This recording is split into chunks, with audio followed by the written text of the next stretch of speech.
Cachan, dans le Val-de-Marne, les habitants se sont regroupés en coopérative pour lancer un projet inédit dans le département.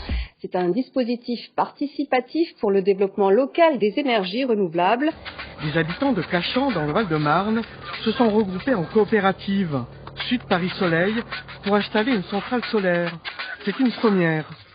Le collectif permet en fait d'engager un processus démocratique, collectif, sans attendre en fait tout de l'État ou des éco-gestes dont on voit qui sont insuffisants.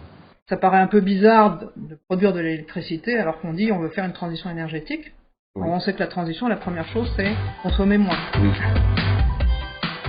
On inclut ça dans une vision de la société qui doit se suffire à elle-même, c'est-à-dire être assez frugale en consommation, mais aussi être capable de produire ce qu'elle va consommer. L'énergie solaire, c'est une des énergies de demain, ce ne sera pas la seule, mais l'idée, c'est de faire progresser en fait le pourcentage de l'énergie solaire dans le mix énergétique.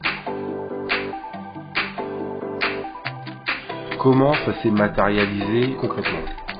On vise des toits assez grands, même des grands toits. C'est la seule manière d'assurer la rentabilité des projets.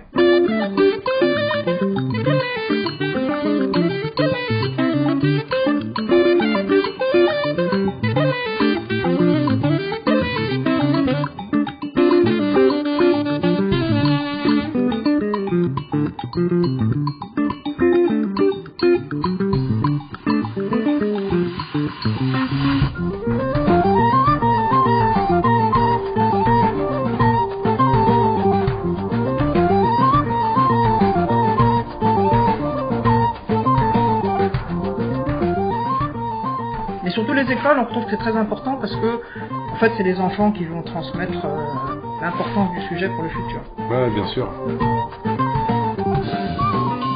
On va revendre l'énergie à Enercop, parce que Enercop, c'est en gros le seul fournisseur d'électricité vraiment d'origine renouvelable. Voilà.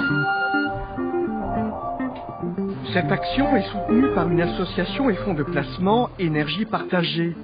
En Ile-de-France, ce collectif coordonne une dizaine de groupes comme Sud Paris Soleil.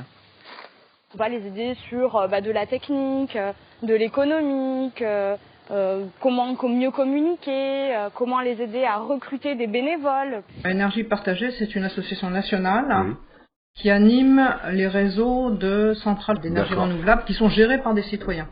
Nous, on n'y connaissait rien. Oui, bien sûr. Ouais. C'est vraiment une tête de réseau, quoi. Ah oui, c'est essentiel. Si on n'avait pas eu Énergie Partagée, on ne se serait pas lancé là-dedans. D'accord, voilà. Au-delà de ça, nous essayons de sensibiliser à la question énergétique. Sensibiliser, ça veut dire faire des réunions publiques, participer à des activités associatives sur des stands, mais c'est aussi à travers des projets pédagogiques. Le coût de 108 000 € a été financé pour moitié par la région et pour l'autre moitié par les membres de la coopérative. C'est également un investissement, une participation citoyenne aux investissements.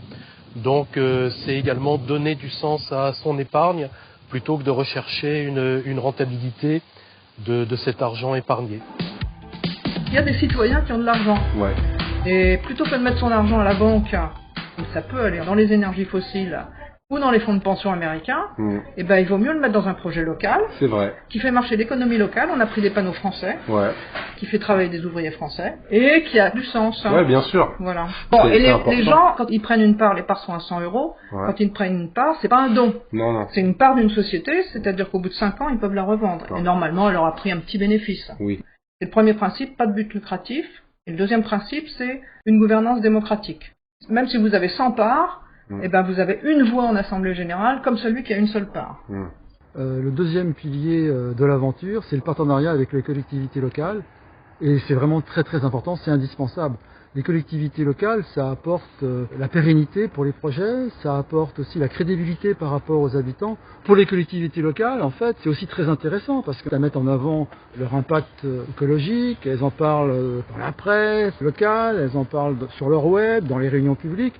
C'est vraiment quelque chose de fort aussi pour les collectivités locales, de montrer qu'elles s'engagent pour les énergies renouvelables. Donc c'est aussi l'idée de diffuser et qu'il y ait d'autres communes qui le fassent. L'idée c'est ça, c'est que ça essaime.